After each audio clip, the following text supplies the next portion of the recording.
AP మంత్రి ఆనం రామనారాయణ రెడ్డి తిరుమల శ్రీవారిని దర్శించుకున్నారు. అంతకుముందే TTD chairman BR Naidu, TTD అదనపు ఈవో వెంకయ్య చౌదరి మంత్రికి స్వాగతం పలికి దర్శన ఏర్పాట్లు చేశారు. రంగనాయక మండపంలో వేద పండితులు వేద ఆశీర్వచనం అందించగా టీటీడీ చైర్మన్ స్వామివారి పట్టు వస్త్రంతో సత్కరించి తీర్థ ప్రసాదాలు అందజేశారు. తిరుమల శ్రీవారిని ఏపీ దేవాదాయ శాఖ ముఖ్య కార్యదర్శులతో దర్శించుకోవడం జరిగిందని ఆలయం వెలుపల మంత్రి తెలిపారు. నేడు తిరుమలలో నిర్వహించే సమావేశంలో టీటీడీలో పనిచేసే సిబ్బంది ఎవరైనా ఉద్యోగులకు సంబంధించిన సమస్యలపై చర్చించవచ్చని మంత్రి తెలిపారు. రాష్ట్రంలో 200కు పైగా ఆలయాలు పునర్నిర్మాణం కోసం ప్రభుత్వం ఫండింగ్ విడుదల చేసిందన్నారు. రాష్ట్రంలోని దేవాలయాల కోసం రాష్ట్ర ప్రభుత్వం ఎంత ఖర్చు అయినా చేస్తుందని మంత్రి ఆనం రామనారాయణ రెడ్డి తెలిపారు. తిరుమల తిరుపతి దేవస్థానం ఈరోజు ఆ యొక్క శ్రీ శ్రీ శ్రీ వెంకటేశ్వర స్వామి యొక్క ఆశీస్సులు తీసుకోవడానికి కుటుంబ సమేతంగా రావడం జరిగింది.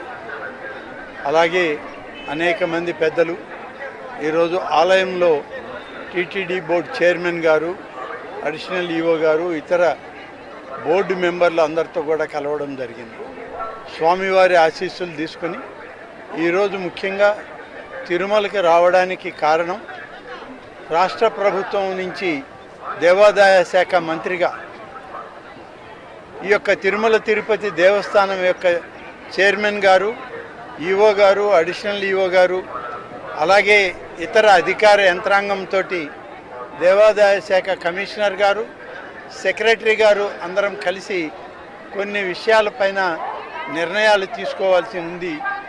ఇవి గతంలో ఎండోమెంట్ డిపార్ట్మెంట్కి సంబంధించి టీటీడీకి సంబంధించి జరిగినటువంటి ముఖ్యమంత్రి గారి దగ్గర సమీక్షలో కొన్ని విషయాల ప్రస్తావనకు వచ్చినప్పుడు సమిష్టిగా రాష్ట్ర ప్రభుత్వం, తిరుమల తిరుపతి దేవస్థానం యాజమాన్యం అందరూ కలిసి ఈ యొక్క నిర్ణయాలని ప్రభుత్వ దృష్టికి, ముఖ్యమంత్రి గారి దృష్టికి తీసుకురావాలని గౌరవ ముఖ్యమంత్రి చంద్రబాబు నాయుడు గారి ఆదేశం.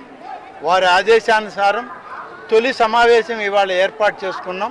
తిరుమలలో ఇవాళ తొలి సమావేశం తిరుమల తిరుపతి యాజమాన్యంతో ఈ దేవస్థానం యొక్క ఇక్కడ ఉన్నటువంటి ఉద్యోగస్తులు, అర్చకులు, అలాగే ఈ టీటీడీకి సంబంధించినటువంటి అనేక శాఖల్లో ఉన్నటువంటి ఉద్యోగస్తుల యొక్క సమస్యలను పరిష్కరించడం, మెరుగైన సేవలు సామాన్య భక్తులకి అందించే దానిలో రాష్ట్ర ప్రభుత్వం, దేవాదాయ శాఖ సమన్వయం చేసుకోవాలని గౌరవ ముఖ్యమంత్రి గారు ఇచ్చిన సూచనలు, వారి ఆదేశాల మేరకు ఈరోజు తొలి సమావేశం తిరుమలలో జరుగుతుంది.